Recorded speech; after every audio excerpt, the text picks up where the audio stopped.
Komið í sæl og blessuð og hjartanlega velkomin á opna málstofu viðskiptadeildar Háskólans á Akureyri. Sigurður Ragnarsson heiti ég og leiði starf viðskiptadeildar hér við skólann. Og í dag að þá ætlar að heiðra okkur með sinni viðveru og fræðslu, þekkingu og reynslu, doktor Vífill Karlsson, en hann er dósent við Háskólan á Akureyri viðskiptadeild sem og prófessor við Háskólan á Bifröst. Og erindið hver var staða innflytjenda á vinnumarkaði í COVID-kreppunni og hefur hún eitthvað lagast síðan þá? Þannig að ég býð Vífill velkomin hingað upp. Gjörðu svo vel, Vífill.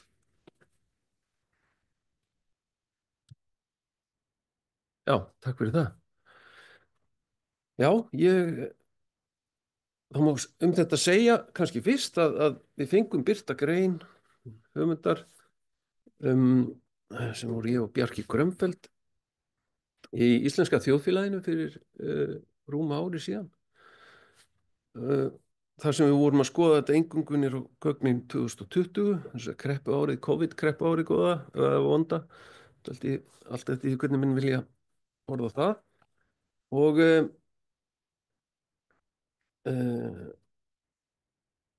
Og síðan það sem ég ætla að gera, ég ætla að segja í rauninni frá þeirri rannsókn, en líka sko hvað við gerðum síðan þá, að því við eigum nýleg gögn til að skoða.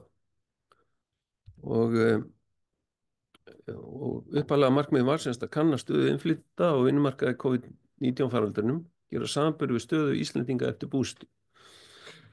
Og tilefni kannski og aðdragandinn auðvitað sá að ferðaþjónustan hefur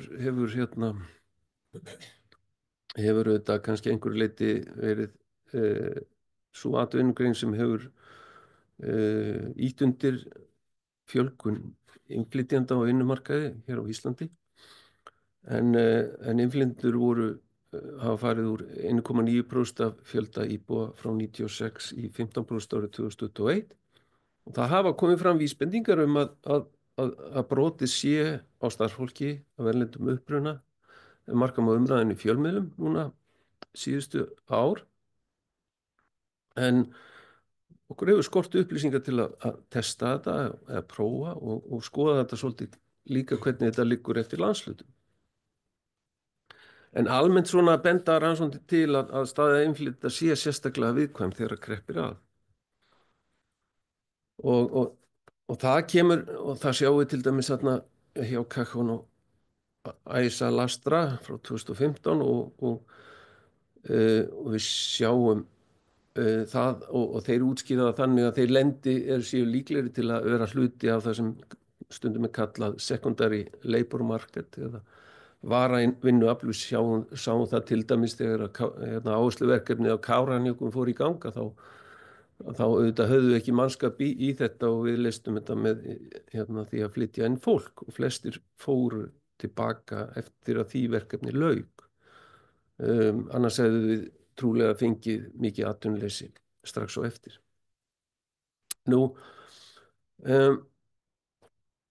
Efnahagsleg staða versnar meira en innfæddra í kreppum og atvinnustig ófaglærðra er sérstaklega brothætt og þannig þetta svona vinnur svolítið gegn þeim á þessum vinnumörkuðum þar sem þeir eru í stöðu innflytjenda.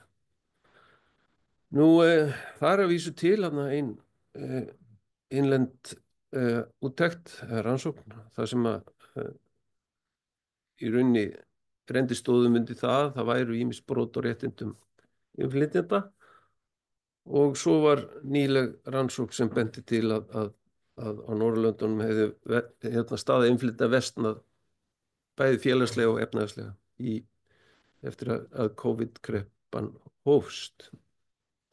En það sem við ætlum að gera hér er líka að skoða bara hafa innflytjendur notið svokallað borgarhagræðis. En í kenningum og reynslurannsóknum hefur verið sýnt fram á það að laun séu almennt hærri í fjölmennari þéttbýlisstöðum eins og borgum og að óútskýrður munur af þeim orsökum einum geti verið alltaf 35% sem samanburð á borgar og dreifbýlis. Um, og hagfræðin, teóriinni, gerur hún ráð fyrir því og ástæðan fyrir þessu, best að undirstrika það, vegna þess að við nálægð við bæði stóran vinnumarkað og fjölbreyttan atvinnustruktúr hefur tilhneigingu til að lækka meðalkostnað í rekstri fyrirtækja sem gerir þau arðbærari. Og hagfræðin gerir síðan almennt ráð fyrir því að velgengni eða aukin arðsemi skili sér í hærri launum til þeirra sem það starfa. Þannig að rannsóknarspurningin var í upphafið nutu innflytjendur efnahagslegra yfirburðastöðu ýmissa landshluta á kreppuárunum 2020 með sama hætti og innfæddir. Hinn önnur var fengu þeir einnig notið kerfisbundinna velgengni í ýmissa atvinnugreina að sama marki og innfæddir. Og síðan þessi þriðja sem eiginlega nýlunda hefur staða innflytja þá einhverju leyti lagast þegar horft til ánægju þeirra með ýmsa þætti á vinnumarkaði borið saman við afstöðu Íslendinga. Við erum semst að byggjum á skoðanakannanagögnum íbúakannana landshlutana, en það eru gögn sem að landshlutasamtök utan höfuðborgarsvæðisins ásamt byggðastofnun standa fyrir að safna. Og þetta stór gagnagrunnur. Fyrir árið 2020 voru svörin rúmlega 10.000, mjög svip, og þaraf fóru 1261 innflytjandi inn í könnuna, þó svo margir þeirra kláruðu auðvitað ekki könnunina, þannig að virksvör eru miklu færri. Árið 2023 var svipaður heildarfjöldi þáttakanda, en því miður þá var þáttaka innflytjanda allnokkru lægri. En samt nógu mikil til þess að við getum fengið einhverjar þokkalegar vísbendingar hvað sé á ferðinni. Nú, innflytjendur aðallega skilgreindir sem þeir sem höfðu ekki íslenskan ríkisborgararétt. Þannig að það í rauninni að skilgreina þá miklu þrengra heldur en til dæmis Hagstofan gerir. Við erum með 6 háðabreytur í líkönunum. Það þýðir að við erum að mæla, við notum eftirfarandi 6 þætti sem svona mælieiningar á stöðu innflytjanda á vinnumarkað. Það eru tekjurnar þeirra sem þeir gefa upp. Það spurt í könnuninni hvað fólk sem í tekjur. Og síðan líka spurt hvort þeir séu ánægðir með launin sem það hafa.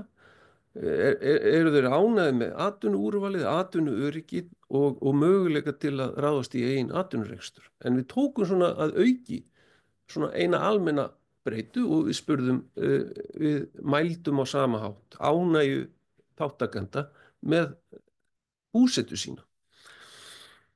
Já, og við munum sem sagt í rauninni stilla upp 2 módelum. Fyrst skoðum við allt safnið þar sem við tökum innflytjendur út með sérstakri leppbreytu, en síðan keyrum við sama módel á gögnin fyrir innflytjendur eingöngu. Já, og já, ok. Og þá það fyrsta mælingin, og það ánægja með launin. Og það sem við sjáum strax að og það, ég ætla að útskýra aðeins, sem sagt, hvað við erum að horfa á hérna. Við skoðum fyrsta líkanið og skoðum stuðulinn við það og sjáum til dæmis að hann 0,77. Þetta er líkinda stuðull sem þýðir það að ef hann undir 1, þá sem sagt, eru innflytjendur í þessu tilfelli, af því að það breytan, 23% líklegri til að segjast vera óánægðir með laun heldur en Íslendingar, eða 1 mínus stuðullinn 0,23, 23%. Talan innan sviga í rauninni bara tegildi, hvort þetta marktækt, og stjörnurnar telja sem sagt hvort að mælingin stenst marktækta kröfu, og ef það eru 2 stjörnur þá erum við með 5%. Þannig við sjáum að árið 2020 þá voru sem sagt innflytjendur 23% líklegri til að vera óánægðir með laun heldur en Íslendingar, en við sjáum líka á tölunni fyrir 2023 að þetta bil hefur minnkað. Þannig einhverju leyti líður þeim betur með þetta, en þeir eru alls ekki komin á sama stað Íslendingar. Þeir eru 18% líklegri til að segjast vera óánægðir með laun heldur en innfæddir. Og þetta marktækt stenst þá kröfum. Hins vegar athyglisvert að sjá að ánægja innflytjenda með laun sín ekki meiri á höfuðborgarsvæðinu og millistóru bæjum eins og gildir Íslendinga. Þannig þarna getum við sagt að þetta fyrsta vísbendingin fyrir því að þeir njóta ekki borgarhagræðis eins og Íslendinga gera. Starfsreynsla innflytjenda skilar sér ekki meiri ánægju með laun. Það sjáum við hérna á líkani 2. Öfugt við Íslendinga. Innflytjendur í sjávarútvegi ekki ánægðir með laun sín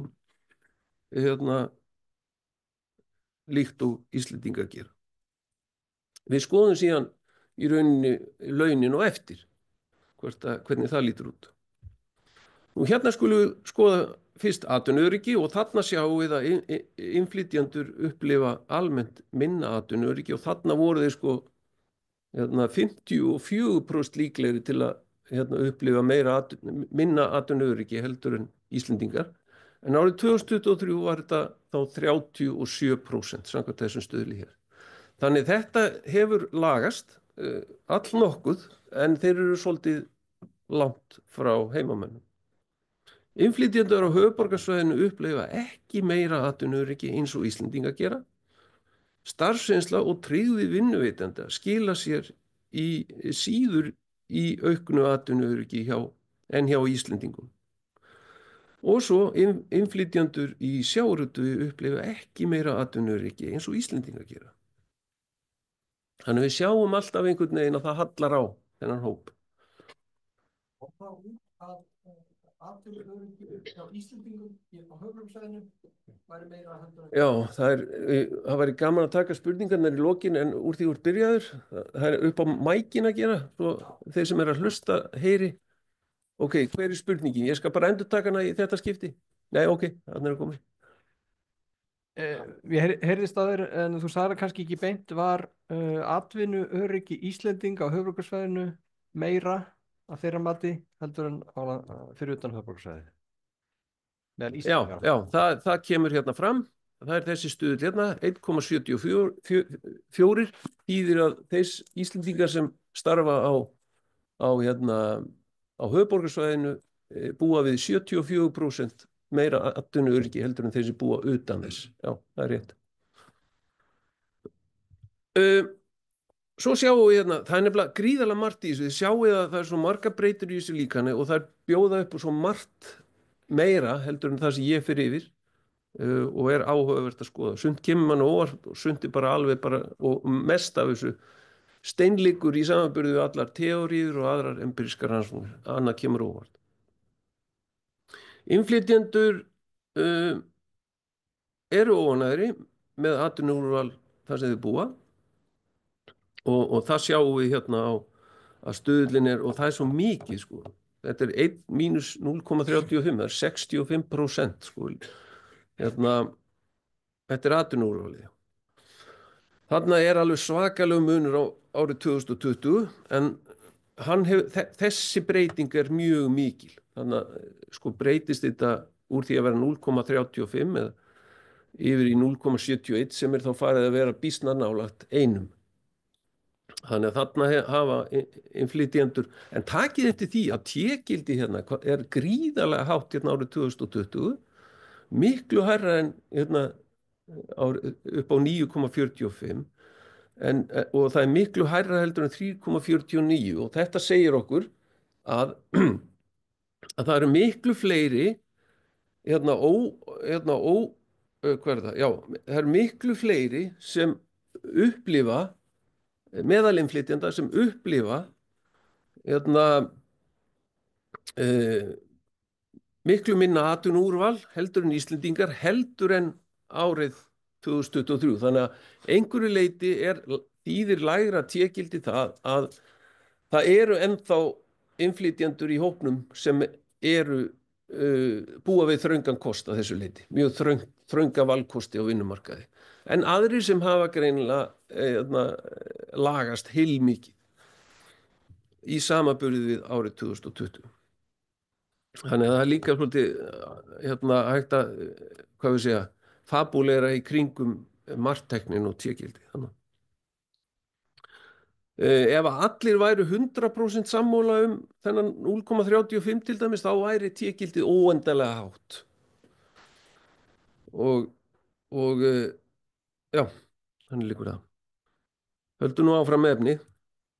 Möguleikar til eigin atvinnureksturs. Og við sjáum að árið 2020 þá er þetta 0,42 sem að þýðir að sko möguleikarnir eru næstu því 60% lakari hjá innflytjendum heldur en heimamönnum árið 2020, en hafði lagast aðeins á milli ára. Það er ekki endilega mikið. Nú er þetta í kringum 50%. Innflytjendur á höfuðborgarsvæðinu ekki ánægðir með möguleika sína til eigin atvinnureksturs líkt og gildir Íslendinga. Þannig að þeir virðast heldur ekki njóta svona, hvað við að segja, kosta borgarinnar eins og Íslendingar gera að þessu leyti. Því almennt má segja auðvitað að borgir séu bjóðu upp á meiri möguleika heldur en minni samfélög.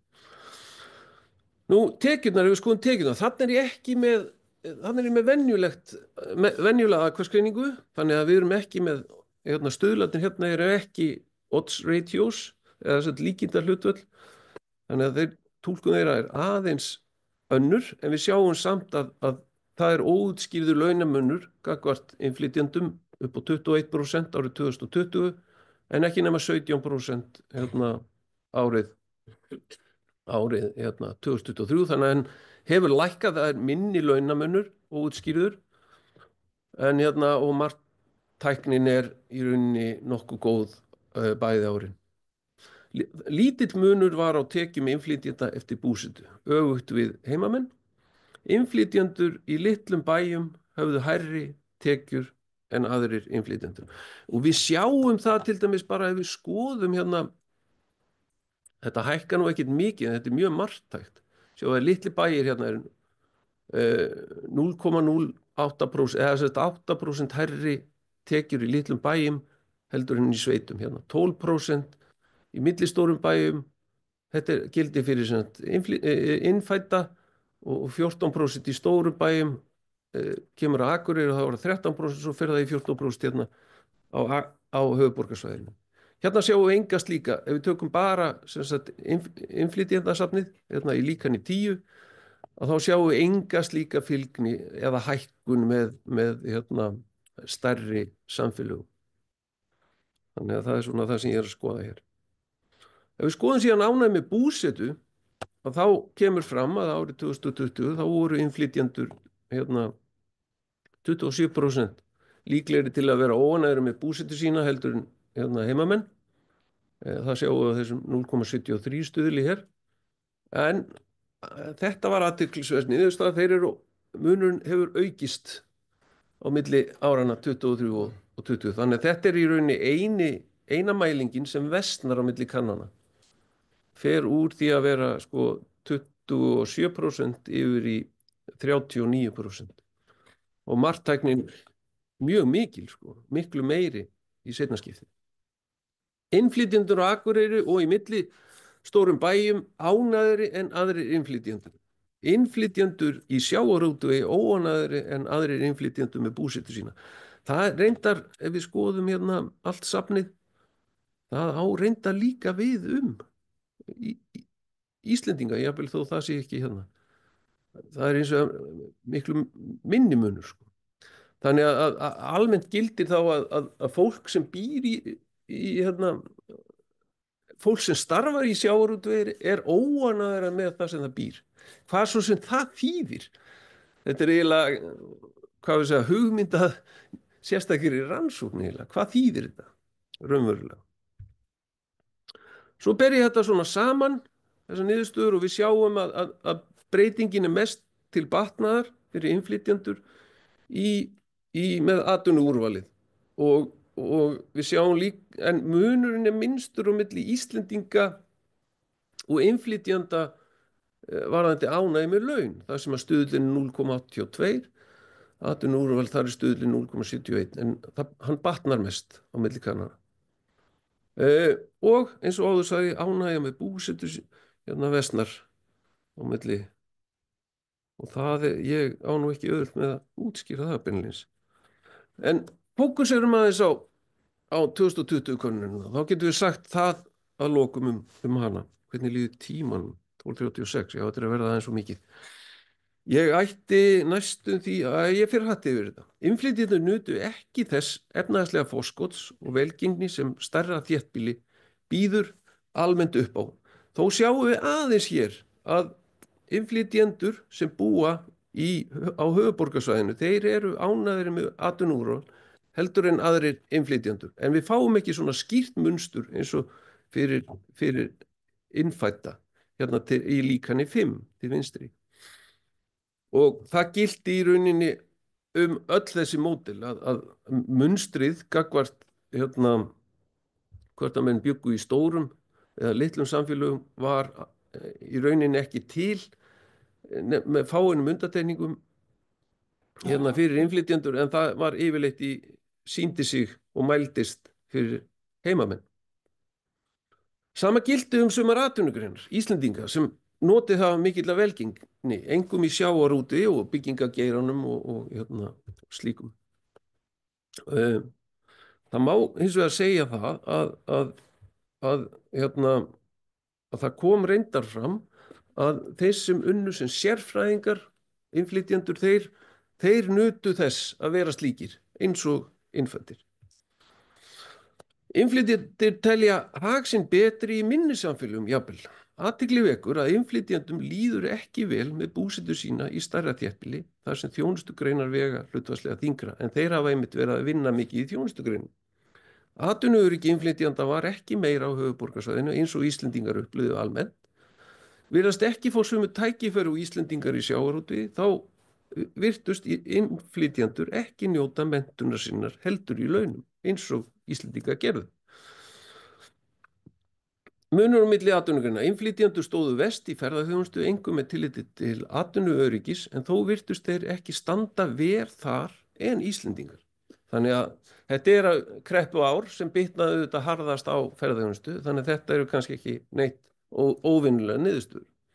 En bæði Íslendingar og innflytjendur stóðu eða upplifðu mikið atvinnuóöryggi þarna. Innflytjendur í landbúnaði undir sem nokkuð vel og sama má segja þá sem störfuðu í þjónustu og munurinn á milli Íslendinga og innflytjenda lítill þar. Vísbendingar komu fram að iðnaðarmenn í röðum innflytjenda stæðu höllum fæti og vigtar það þyngra í stærra þéttbýli þar sem byggingaframkvæmdir hafa verið hlutfallslega mestar. Það var svolítið athyglisvert. Lokaorð. Niðurstöðurnar stöðu innflytjenda á vinnumarkaði eru í nokkru samræmi við þær erlendu rannsóknir sem horft var til, en það er áhyggjuefni og full ástæða til að hugleiða aðgerðir til úrbóta. Gott væri að endurtaka þessar greiningar á öðrum stað í hagsveiflunni, til dæmis árið 2023, og það er ég byrjaður að gera eins og ég sagði ykkur frá í þessu erindi. Takk fyrir. Já, það er best að nefna það. Höfundar taka styrk upp og 2,5 milljón sem byggðarannsóknarsjóður veitti verkefninu og styrk frá þróunarsjóði innflytjendamála upp á 1,5 milljón. Og við erum hvergi hættir með að stúdera þetta. Kæra þakkir. Einhverjar spurningar? Það er ein hérna, já. Grétar? Já. Það er eitt í þessu sem að strax upp í kollinum mér. Sérstaklega þegar við erum að tala mismun á, já, þú talar náttúrulega stöðu, hún hafi lagast og allt þetta, svo erum við að horfa, bera þetta saman eftir búsetu. Já. Og þegar við erum að tala það, vegna þess að þú ert meðal annars með tekjur, bera þær saman. Já. Ég veit ekki, kannski er það eitthvað trikki eða erfitt að fá þær upplýsingar eða kannski spurja fólk það. En hvað með ráðstöfunartekjur? Já. Og það getur verið bara himinn og haf á því hvað kostar að leigja milli svæða. Já. Og þá erum við farin að tala eitthvað sem að spila kannski stóra rullu í tekjuna þegar við að tala ráðstöfunartekjur. Já, Ég skal bara segja þér bara eitt dæmi, bróði minn, já, hann er að flytja, hann er að skipta um vinnu, hann er að flytja frá Selfossi á Kirkjubæjarklaustur. já, Hann hækkaði um 50.000 í tekjur á mánuði, ráðstöfun að tekjurnar er að hækka milli 150 og 200.000 á mánuði, bara út af leigu já, og á sambærilegu húsnæði. Þannig að þarna hefði verið kannski, og væri kannski allt í lagi fyrir, heldur að sé hægt að ná utan um þetta einhvern veginn. já, við erum að spyrja, hérna, við erum að spyrja á tveimur stöðum hérna, verðlag, sko. Og ég man ekki hvernig það var orðað. Það var bara vöruverð á einu stað, en það var, hvað kalluðu við þetta? Það var almennt, sko, hvað kalluðu við þetta? Það er svona eina leiðin. Já, það væri hægt að pikka þetta upp þannig. Við vorum með svona almenn útgjöld á einu stað, sko. Það sem við spurðum um þetta. Húsalega vegur náttúrulega svo rosalega þungt í þessum Hún gerir það, sko. Og hérna, annar af þess að þátt að gæti gefið okkur vísbendingu það. Já, já. Það væri mjög áhugavert, því að maður hefur jú heyrt þessar meira svona orðið á götunni að það sé mikið hirt af þessu fólki, bæði fyrir fæði og húsnæði, og þetta er þá gríðarlega mikilvægt að skoða þessa hlið. Ég er alveg sammála því. Þetta er eitthvað sem við þyrftum að skoða, og kannski á ég gögn í það. Ég þarf aðeins að skoða betur. Okay.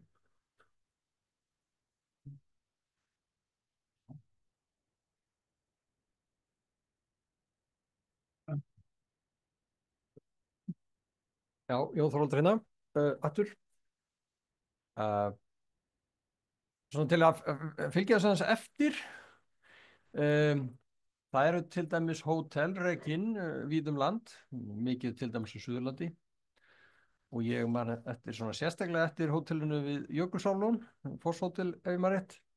Að þegar maður kemur þar inn, þá er bara eins og maður sé komið til útlanda. Það er allt á ensku og allt starfsfólk talar ensku.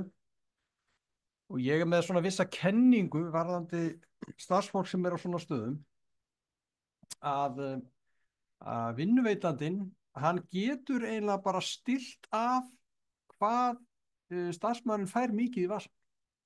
Hann þarf að fara eftir íslenskum kjarasamningum, hvað hann þarf að borga honum mikið, en hann ræður algjörlega hvað hann rukkar fyrir gistinguna hjá þessu fólki. Já. Og eins og þessu hótel, hann minnir mig að starfsmennin hafi átt heima á neðstu hæðinni og það er bara aðstæða fyrir þá þar. Og það er hægt að bara segja, já, launin eru þessi, það kostar þetta að leigja hérna hjá mér og maturinn kostar þetta, og þannig er bara nánast þetta að stilla sko af hvað þú ert að borga honum í hérna þá laun í vasan. Og maður getur alveg pælt í því hvort ef þessi kenning er rétt, að þegar þessi starfsmenn fara að komast að því að þetta sé kannski eitthvað óeðlilegt við þetta og þeir séu kannski ekki að fá jafn há laun eins og Íslendingar eru að fá sem ekki þurfa að vera undir þessum skilunum, að þeir verði óánægðir. Þetta er bara svona íhugun. Já, ég kannski tengist þetta einhverju litið hérna, því sem þið eruð að jaða, en ég mældi í þessari könnun sem við erum með hérna, þá spyrjum við fólk svona huglægt hversu hamingjusamur ert á skalanum 1-10 og það er stór munur á innfæddum og innflytjendum. En hins vegar sko getum við líka einhverju liti útskýrist það vegna þess að kannski er hluti af þessu fólki sem hingað kemur komið hingað út úr neyð, og ef þú þarft að flytja út úr neyð að þá hafa menn geta sýnt fram á það að þú ert ekki eins hamingjusamur eins og ef þú hefðir geta valið að búa það sem þú virkilega vildir sko. Ég man nú bara eftir tölum sem að Grétar Eyþórsson, hinn ágæti maður, var með. Hann sýndi fram á, ef ég man rétt, að og hamingjusömustu Íslendingarnir voru þeir sem voru nýfluttir á höfuðborgarsvæðið, og þeir oft þurfa Íslendingar að flytja utan af landi meira út úr neyð og skort á vinnu heldur en endilega að þeir séu að fara þarna í einhverja ævintýraleit sko. Þannig að og það hefur líka verið sýnt fram á það að þeir Íslendingar margir þeirra Íslendingar sem fluttu til Kanada á sínum tíma, að þeir fengu mjög illa heimþrá og því er jafnvel haldið fram í gömlum heimildum að þeir hafi hreinlega dáið af heimþrá, sem þýðir einfaldlega að þeir fóru algjörlega gegn sínu vilja en urðu að gera eitthvað til að draga fram lífið, en söknuðurinn og hugsunin heim var alltaf svo sterk að þeir komust aldrei almennilega yfir þessa heimþrá, voru þá þar að leiðandi einhverju leyti þunglyndi og bara áttu bátt virkilega. Þannig að við getum verið með einhvern hóp okkar innflytjenda sem eru í þessum sporum. Þetta er í hug fólk sem kemur frá Úkraínu kannski.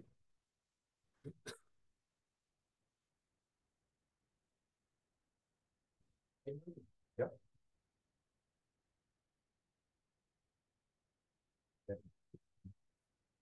Nei. Þú varst að benda á að þeir sem væru virtust vera starfandi í sjávarútvegi væru óánægðir almennt með búsetu sína. Já. Hvernig var þetta meðal Íslendinga? Ég náði ekki alveg að... Jú, þeir voru líka óánægðari með búsetu sína. Já. Íslendingar. Hins vegar voru Íslendingar margtækt betur launaðri í sjávarútvegi heldur en aðrir, eða Íslendingar í öðrum atvinnugreinum, en innflytjendum mældust margtækt láglaunaðri í sjávarútvegi heldur en í öðrum atvinnugreinum. Það er svolítið athyglisvert og stór munur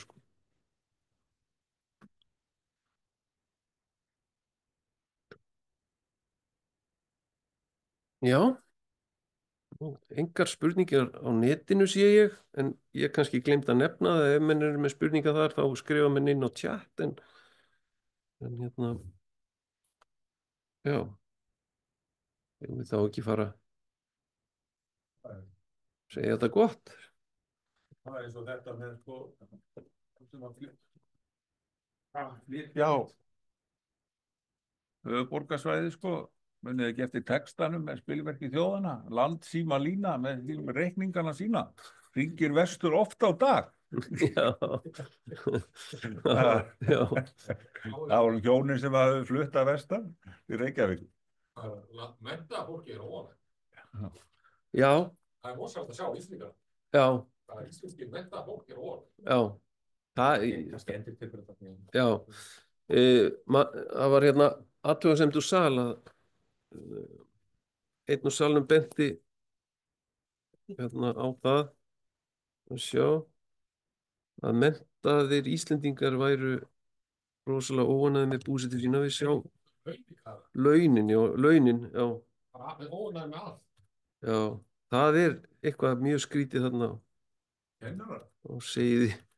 Það er ekki auðvelt að sjá það. Hérna er atvinnuöryggi. Hérna. Já, við sjáum hérna. BS-ingar, þeir eru 25% óánægðari. Próf í inngrein, þeir eru mikið óánægðari. Þeir eru 22% óánægðari. Og svo er hérna MS eða meira. Það sést nú, ég þarf að færa þetta. Sést þetta? Já, þeir eru 19% óánægðari heldur en það. Þannig að það er, en já, það er að sumu leyti eitthvað sem að maður hefur aðeins haft áhyggjur af, er að kannski að launamunur eftir menntun er kannski ekki nógu mikill, að menn eigin arðsemi þess að ganga menntavegin er kannski of lítil í þessu landi, og það er eitthvað sem að við kannski hefur kristallar svolítið kjarabaráttu kennara sem hefur verið í gangi núna undanfarið, að þarna er að verða kannski aðeins og lítið bil miðað við öll þessi ár sem menn þurfa að klára í háskóla og menn geta hafið störf. Það er svo margar tölur sem eru eiginlega tilefni til frekari rannsóknar. En takk fyrir mig.